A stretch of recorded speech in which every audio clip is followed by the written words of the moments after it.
98, and my first UFC fight was in 2013. And you've had about 50 fights, right? What's the record? I don't even know. Oh shit! What's up, dog? I feel like champ is here. I feel like I just talked to you. Feels What's up, Jamal? Feels a lot that way. I thought, you want to just shimmy it over? There we go, brother. I thought we weren't going to get you today because I totally messed up. I thought you were coming on at 1 p.m. I was like, we were talking about it before because I'm shit. I didn't even tell Brian to send you a link. My bad, I forgot. But thank you for being here. And congratulations. I mean, come on, everyone. Round of applause for Jamal Hill, ladies and gentlemen. Let's go. I mean, I don't even know what to say. I mean, Jesus Christ, you're the champion of the world. Do you ever think you'd get there? Yeah, I mean, so I started this for, I started just to get to a world title, and man, it's still just crazy that it actually happened. It's been hitting me a little bit more so today. It's been hitting me a little more today. Just realizing, like, oh shit, okay, champ. What I know you had a crazy day yesterday in media. Feels like every time I was scrolling through Instagram, I seen you sitting on a camera somewhere with a different person. How's all that been? Just dealing with just the obligations of that champ life. Yeah, it's just been it's kind of been like an extended fight week, kind of like when you headlining in a big fight and you extend out, you just got more media coverage, especially like the pay-per-views. It's been like a nonstop like pay-per-view fight week. Yeah.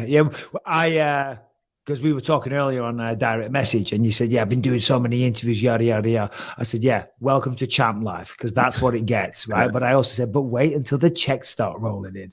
Wait until the pay-per-view bonuses. Wait until the sponsorship, the deals, all the appearances, brother. It's a pain in the ass, yes, but cha-ching, baby, cha-ching." Some of that. Yeah. Let's just go back to the fight, right? We all said I picked you to win the fight. I thought you were going to catch him. I thought you were going to knock him out, right? Because you got that knockout power. I said nobody. I'm sure you did, and people in your team. But a lot of people, the general consensus wasn't that you would beat him systematically over 5 rounds. You would show ridiculously good takedown defense. If taken down and mounted, you would then reverse the situation. Nobody saw that coming. I mean, I don't really have a question at the end of it. It's more of a statement, but I guess, I mean, what a performance, man. I mean, I guess you're happy, but are you happy that you got to show it over 5 rounds and show the improved skill set that you have now? Yeah, in hindsight, I'm glad that I was able to give a little bit more of a glimpse of the things that I can do and that I'm capable of. But I think I'm capable of much more. Better performance, cleaner performance, things like that. So that's what I'm hungry for now. Because now I'm only fighting the best now, and I've always prided myself on rising to the level of the occasion. So now the occasion is the next best, is the highest level dude. So I'm excited for that. Do you find yourself trying to figure out, like, anytime I fight and I get a win, but maybe it was tougher than I wanted it to be, or a little bit harder, do you find yourself like trying to figure out what you can change and better in your training camp? And if you've done that, what are some things you would have done differently leading into the Glover fight? Yeah, there are definitely things that I would have done if I had. I would have liked to have had more time. I would have say probably more time. Yeah, just more strength and conditioning. There wasn't a whole lot of time for strength and conditioning like that, as far as building like muscle endurance and things like that. For the simple fact that I had to make sure I was healthy enough. I actually sustained some injuries in the Santos fight that I had to come back for and recover from, and that's what took me so long to start the camp for what was supposed to be our fight. Mm-hmm. But I would have liked more time to just be more in shape and more ready. Jamal, I gotta say, brother, come on, give us a smile. You look like you've just been. You look like you've just been to a funeral. You're the light heavyweight champ of the goddamn world, man. I mean, this is incredible. It really is, and enjoy everything that's coming to you. How many UFC light heavyweight champs has there ever been? Is what I was just Googling. There hasn't been many. Frank Shamrock, Tito Ortiz, Randy Couture, Vitor Belfort, Chuck Liddell, Quinton, Forrest, Rashad Lyoto, Shogun, Jones, Cormier, Jones, Blachowicz, Glover, Yuri Prohaska, Jamal Hill. I mean, come on, man. Congratulations. It's just incredible. What have you been doing to celebrate? I've just been chilling. You know, it's been a camp was just like it came on so fast, so I had to jump right in and just be busy. So these last couple of days, I kind of just been chilling. I done had like a little bit of jet lag from being over in Brazil or whatever, and the flight back. You know, not sleeping all that well since after I won the belt. So you know, I just been trying to get back. Just let me jump in there, Anthony, because I want to ask this. It just occurred to me. When I won it, when I got home, it still didn't feel real. Yeah. It took a while to set in. I remember like me and my wife sitting there and we're like, it doesn't feel real, but I guess it is because there's the belt. Right. Did you experience something similar? Yeah, it's kind of the same thing. Yeah, it just don't feel real. It's like, yeah, I get it. And then like sometimes I think about it like, yeah, I'm the champ. But it's like, I don't know. That explosive, like that one, just like rush of feeling it, just like, oh, I'm the champion. Like, I haven't really felt that yet. You think you will, or do you think it'll just slowly set in over time? I think it'll probably slowly set in over time. Yeah, I think probably one of those things that just slowly set in over time. I think maybe once you settle into just your regular day to day, and it's not like media and excuse me, and family members and friends and everybody wanting to see you and talk to you and catch up. I would guess it'll probably set in after that. Because I'm gonna be honest with you, bro, you look tired. Look like you've been. You do look tired. You look like you look. I don't mean. I'm not saying you look like shit. You just look like you've been working. You look, and I get it. Like you would rather be any place in the world, but on this podcast right now, and I get it. You've been on 3 times recently. Nah, you're like fucking these guys again. Nah. Leave me alone, bro. Nah, bro, y'all my guys, bro. I always like talking to y'all coming on. It's always a good talk. So, you were sorry, my bad, Mike. You were talking about no, my bad. Kind of having some champion type of obligations you got to do, like you got invited to the Super Bowl, and you're gonna go spend some time in LA. You got an extra Super Bowl ticket, or am I just asked out over here? Look! I got a Super Bowl ticket. I think I'm just going out for like the experience of the week, you know, and you like talk to some people in the media and things like that. But that's good for you. It's good timing to go do that type of shit when it's one of the biggest sporting events in the world. That's get in front of some fucking cameras. That's a great idea. I love that. I'm looking forward to it. You know, I've never watched it. We talked about it. I never went to an NFL game or an NBA game or nothing like that. So yes, I'm gonna end up having to get out to one of those. You know, but if it's my pick, I got to go see my Lions live first. Right.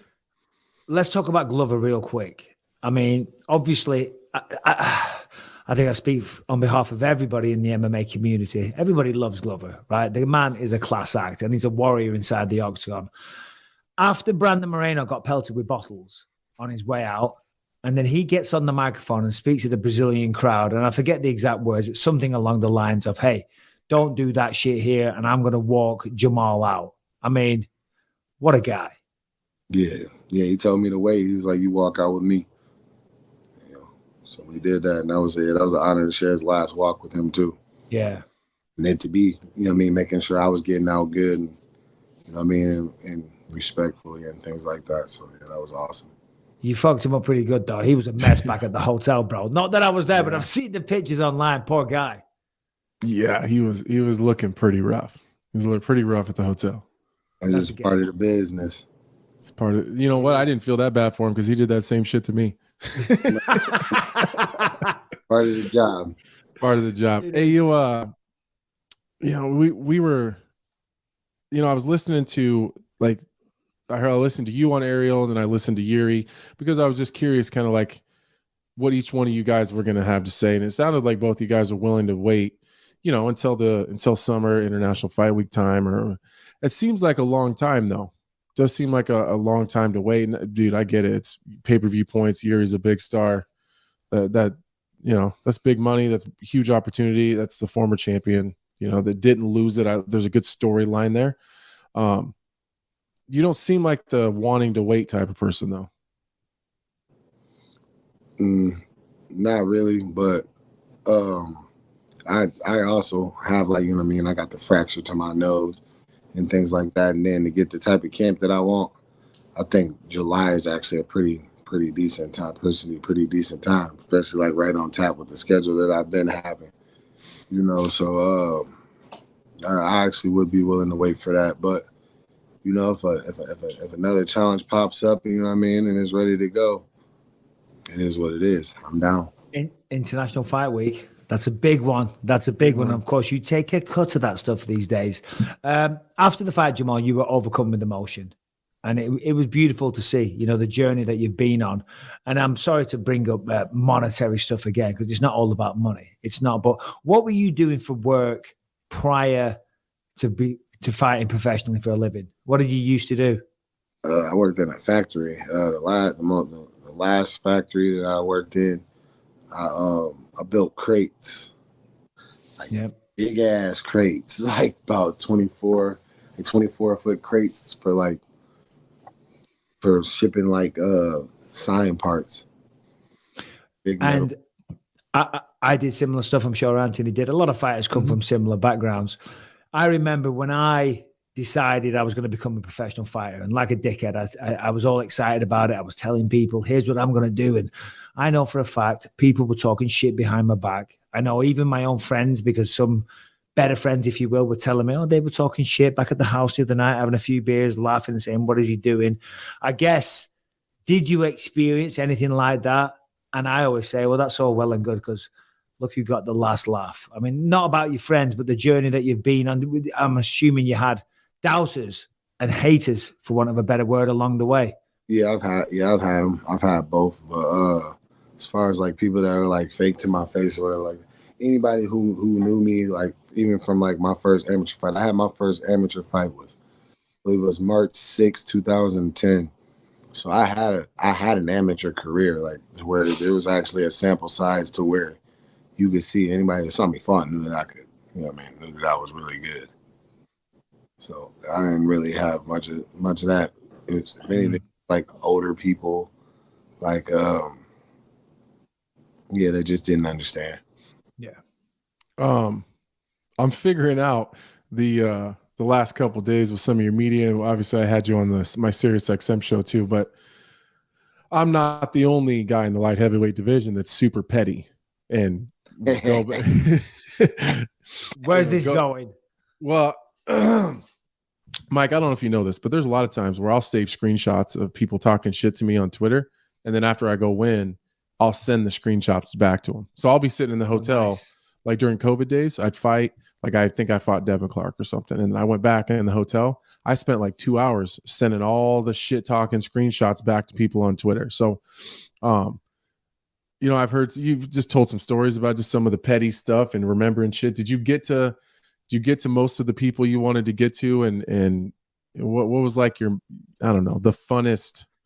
I don't know, the funnest interaction or the funnest, who did you look forward to kind of rubbing in their face a little bit? I haven't gotten to it yet. That's funny that you said that, because I was just gonna get around to that soon. I already went through the most of the aftermath and the things that happen after. Now I'm headed. Don't worry, it's coming. I'm coming to the before it's all I don't see how he beats Glover. He doesn't have a chance. Oh, if Glover gets you down, he's gonna strangle you. Your ground game's whack. All of this. Oh yeah. Oh yeah. I remember. Don't worry. I get around to them. Yeah, they just had some layers of other stuff that was dumped on top of them, and I'm digging through the trash. Well, of course, now you're the man on top of the mountain, right? And everybody that fights in the light heavyweight division wants what you have. In some ways, you have a target on your back. You're public enemy number one, whatever you want to call it. You're the man they want to take down. Who is going to be next? I mean, obviously, I love the stuff back and forth with you and Yuri this week. Do you think that's going to be likely as your next opponent? And failing that, who do you think? I don't know, because I don't know. I don't know his his situation or anything like that. I like to have something figured out by at least April. You know, if seeing like if he can make that back for that international fight week, if not that, then somebody else. See who's next. I don't get the feeling that they're like really feeling like the whole Magomed or Leon between those two. So I don't know. Maybe they fight again. They wait, fight somebody else. I don't know. I don't know the situation as far as like with Anthony and things like that. So I think maybe I might be stuck waiting anyway, the way that I figure it, because a couple fights are gonna have to play out first, I believe. I'm going to jump in real quick there, Anthony. Sorry, it should be your turn. We were talking earlier on the show. As I say, you're the champion, and out of nothing but respect, of course, Anthony wants to fight you. If and when, and I hope it does come down to that, boys. And I know it might be a little weird for you, but it's all business when it's all said and done. I mean, I've already answered my own question, but would that be a little not weird, but yeah, would it be a little weird? I don't think so. Nah, because it's just business. You know, I think we look at it the same way. It's just business. And I know after us in period outside of us fighting each other and me wanting to win, I want nothing but the best for him. You know what I mean? And if the best thing for him and his family is to fight me, then yeah, I'll give it. We can do that. And then afterwards we walk out, we have a drink and chill as brothers. We talk about it and reminisce on it. We do the same shit. I mean, it's and Mike and I were talking earlier, and it was essentially like I kind of said the same thing. I feel like Jan and Magomed are going to have to fight somebody again. They're going to have to do something, and Rakic is coming off of a loss and kind of banged up a little bit. Glover's out. Like I think one of us has to fight and stand above everybody else. I think that's what it comes down to, you know. So if they don't want to see Blachowicz and Jan again, I think you and Jan will be a good fight. Right. You know, I mean, I just think that someone's got to make a move, and they got to stand above everybody else. It doesn't matter to me. I'll fight anybody. I don't give a shit. Doesn't matter to me. Fucking A. Exactly. That's the business. That's what we're doing. Obviously, John Jones was the man forever, and he's still the man in many ways to a lot of people. He's making his heavyweight debut. When you become the champion, and I know this is you're just focusing on right now, and you just won the belt, but does you know, if you were to continue winning fights and defending the belt, would that be someone that you would be interested in coming back down to light heavyweight and having a go at what people call the GOAT? Yeah, 1,000%. 1,000%. I want to eventually build to a fight against John. That's what he's the ultimate test. You know, he was from the time that I came and decided, all right, I'm gonna make this run. And you know, when it first started, it was Anderson Silva. Mm-hmm. You know, he was the man. You know, it was 2010 and things like that. But then after it kind of like he had his injury and things like that, I kind of fell off from the sport. Like that's why another reason I started working and things like that. And I didn't really see the money in it and all of that. Then Conor happened, and then it's like, all right, but Conor got that because he had Aldo, who's been undefeated for 10 years. He had somebody to chase. I needed somebody to chase. And this whole time I've been chasing John. I love that. Just that fight. You know, speaking of like, this reminded me of, I was thinking about John and legacy stuff and legend status. It's kind of the last one for me. Are you surprised to see Pereira kind of coming out of nowhere, kind of popping off a little bit and just like almost, and I get it. I get the Pereira thing. I understand it a little bit because of he had to sit cage side and watch you beat the shit out of his mentor. So I kind of understand, you know, his maybe irritation, and maybe he's seen something somewhere where you said that you would knock him out. But we talked about this earlier on the show. Were you what do you think about that? Are you a little bit like, you kind of like, you know, maybe mind your own business and worry about your own division for a little bit? Or are you just like, fuck it, come on if you're coming? I don't give a fuck, bro. They want to put him in front of me and you know what I mean? We go ahead and make a bag for me to see. She'll let him see what's up. I'm good with that. I don't care. Like I made my dream come true. Now it's about showing motherfuckers what's up. You know, like I want people to really think and really have long late nights that they should have thinking about fighting me whenever they signed on to fight me. You know, it's about establishing myself and really invoking fear. How old are you, Jamal? I'm 31. 31. So you got a long career ahead of you. So listen, we'll let you go because I'm sure you've been doing the rounds and talking to everybody. And the last thing you want to do is this, but just, you got a target on your back, man. This is an amazing achievement. You know, it's an incredible time in your life that you'll remember forever, you know, and you have such an opportunity now to make a difference to your family's life, to your life. You'll be remembered. You'll go down. You're in the history books, man. And with that comes a tremendous amount of earning potential, but comes a lot of pressure as well. And now every motherfucker on the planet wants you. You're taking on the number one guy next time. So go out. Don't get fucking sloppy, you know, keep training hard. And I know you ain't going to do that, but you now you're fighting the number one contender every time that scraped and clawed their way to the fucking top. So you've done it. It's incredible, right? All the best with the future. Enjoy this moment though. You got to fucking enjoy this moment. Oh, so I was going to let you go, but our little understudy Hamilton has something to say apparently. Well, yeah, man, I wanted to wish you good luck for your next fight, and I'm glad I got to. Just real quick before we go, I have a message here from another fighter on the roster for you. Oh, My brother Jamal, just wanted to wish you a huge congratulations, bro. That was the most epic thing I ever watched. Amazing performance. You're the best 205 pounder in the world right now. I don't care. Haters are going to hate, doubters are going to doubt, and you're just going to keep on winning, bro. Congrats and new. That's awesome. It is. That's awesome, bro. That's my bro.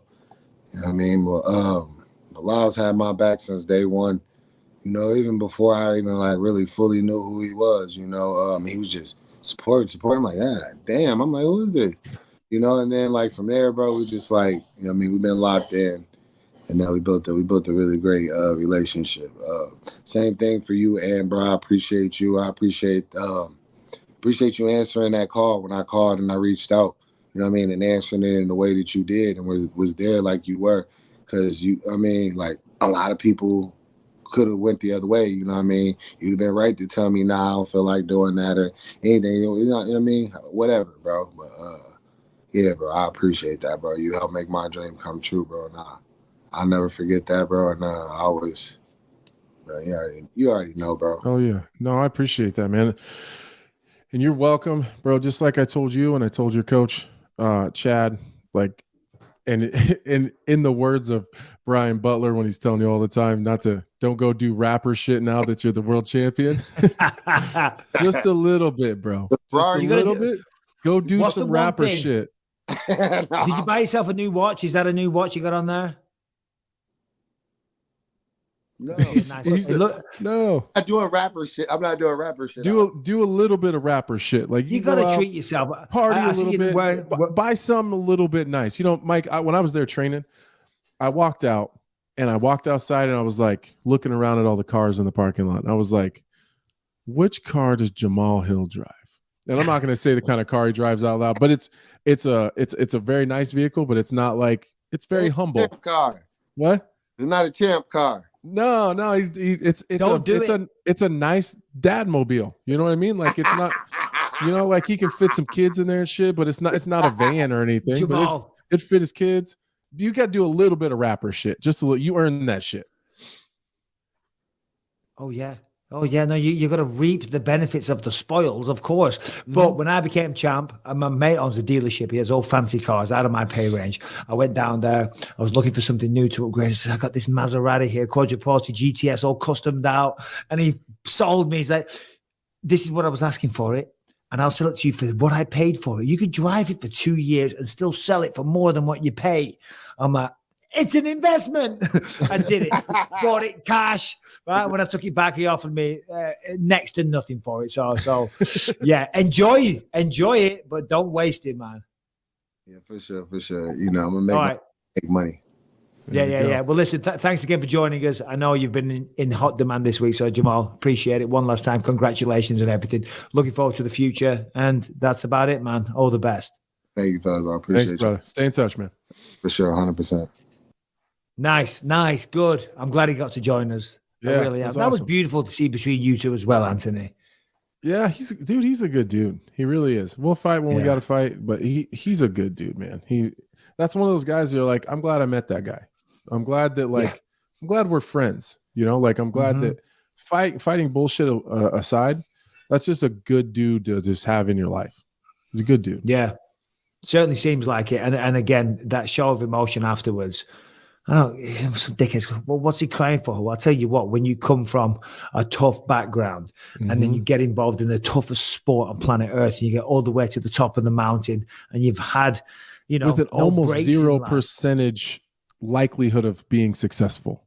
Correct. Like the chances of coming from the places that like the three of us came from to ending up being successful, even enough to make a living fighting, let alone winning a world championship, are almost fucking zero. Yeah, Almost. exactly. As close to zero It as you can be without being zero. Yeah. No, I know. It really is. So that's why it was such a beautiful moment. Mhm. I guess we'll do a question or two and then we'll get out of here. Thanks Yeah. again to Jamal for showing up there. Again, he Excuse looked me. so tired though. He did. He looks tired. I remember, I'll tell a quick story now. When I won the belt, they sent me on like a mini world tour, if you will. Mhm. And I had to go all over the fucking place. And the final stop was New York. And in New York, then we're doing a bunch of press and all the rest of it. And then we're doing a photo shoot for the cover of Muscle and Fitness magazine or something like that. Well, I was hitting the town pretty hard. Do you know what I mean? So and when I got to New York, I did the first day of media that was on the schedule. And then I went out and I was in a nightclub. I was with Leonardo DiCaprio, for crying out loud. I'm like, this championship's amazing. Anyway, the next day I wake up. And to be fair, it had been a monumental trip, a lot of traveling, a lot of burning the candle at both ends, late nights, early starts, all that stuff. Mhm. And I was kind of sick, very hungover. And I bailed on everything. I bailed on everything. I said, no, I'm not doing it. I No, got I'm going home. Dana was on the phone. He's like, what the fuck? What the fuck, Mike? He said, we're spending all this money flying you around. I'm like, Dana, I'm sick. He's like, oh, so you weren't just drinking a cocktail led by the pool at the hotel? Because you were fucking seen. I'm like, oh shit, yeah. Like, So ah. it is a whirlwind. So that's what you got to look forward to, Anthony and Jamal. Thank you very much once again. Brian, we'll do 2 questions, then we'll get out of here because Anthony and myself, I got to get to a meeting. So yeah, what we got, Brian? All right. So first question here is from, oh man, I'm not going to pronounce this guy's name. He says it though. Hold on, pause it. What the fuck is this? It looks like a chubby Jorge Masvidal with a wig on. I'm back up to does. the start. Hello, BOM crew. My name is Milutin. I'm from Serbia. And my question for you, for these 3 experienced fighters here, is why don't more fighters try some spinny, uncommon moves in their fights? Like, let's try it and maybe it works this time. So, yeah, that was my question. Enjoying the show. Bye-bye. Well, listen, thank you very much for your question. I really appreciate this, but in future, speak up a little bit because I have headphones on. I turn volume on 100%. Still cannot hear you. Audio listeners are like freaking out right now. What was the question? Why don't you throw more spinning stuff? Yeah. Because it's dangerous. Stuff, And some people spinning- suck at it. Like I criticized Yair Rodriguez back in the day when he fought, what's he called? Bruce Leroy. What's his Mhm. name? Andre Feely? No, not Andre Feely. Bruce Leroy. Alex What's it called? Caceres. Alex Alex Caceres. There you go. Caceres. They had their fight. It was a main event on Fox. And there was a lot of spinning around from both men because they've both got elaborate styles. And obviously, Yair Rodriguez is fighting for the interim belt. Incredible fighter. But that one fight, and I was doing the post-fight analysis, I was saying, it's all well and good throwing ridiculous amounts of spinning stuff all the time, which is great, but you can't use them too much. You can't make that a fundamental part of your game. You have to have fundamentals. You got to have jabs, 1-2s, and those kind of moves. They're sacrifice moves because if you spin and you miss, you're giving up your back. Look at Chris Weidman against Luke Rockhold. Perfect example. Yeah. Anytime you present your back, it's dangerous. They're great to use. The element of surprise is always good, but you can't be spinning around like bloody Sonic the Hedgehog or the Tasmanian Devil. No, I totally agree. It's just it doesn't fit some guys' styles. It's just I'm not a big spinner because it doesn't fit my style and the way that I move, and it doesn't fit real well into the diversity of strikes that I throw. It just doesn't fit my game.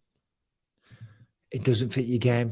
and this podcast doesn't fit me anymore. Guys, I got to go. We said 2 questions. Can't do 2 questions. Literally got a very, very, very, very important meeting that I'm going to be late for. I haven't eaten a goddamn thing all day. Mike, I've been doing this. Mike, get out of here. You got I've shit been to doing do. fasting, bro. got I've shit got to to do. go. I'm You late. gotta go. You gotta go. In the comments, oh, Bisping's got to go. He's always distracted. Always Guys, I looking at asked to this. stay late. I was like, listen, we can do a 3-hour podcast. We'll get it done. The believers deserve it. But Mike said, no, fuck them. We do. I did say that, and I will say this because they're always like, "Oh, he's always looking at the computer or whatever." I'm gonna pull back the curtain, as Louis J. Gomez used to say. Right, either side of me, I have 2 monitors. In front of me, I have a proper camera. It's not a webcam. It's not on top of the monitor. So when I'm looking at Anthony now, I'm looking at you. Or sometimes it's on that monitor. I'm looking at you, but it looks like I'm looking away. Because if I stare now it looks like I'm looking, but I can't see you. Do you know when I do that? And that's what I'm doing too, because I have this huge monitor, and the camera is above it. Like it's not a webcam. It's just a camera that sits on that. Like I have lifted up behind it. Yeah. So like when I'm looking at you, I'm looking at you, but then when I'm looking at the camera, so it's like, and then I'm looking at the other side of the computer. It's just hard, Mike. Podcasting is fucking hard. Oh, life is so difficult. It's hard sitting here. Guys, the believers, we love you loads. We'll be back on Monday with another great show. Thank you, Anthony Smith. Thank you to Jamal Hill, of course, Byron and Harrington in the background. Enjoy your weekends, guys. Yeah.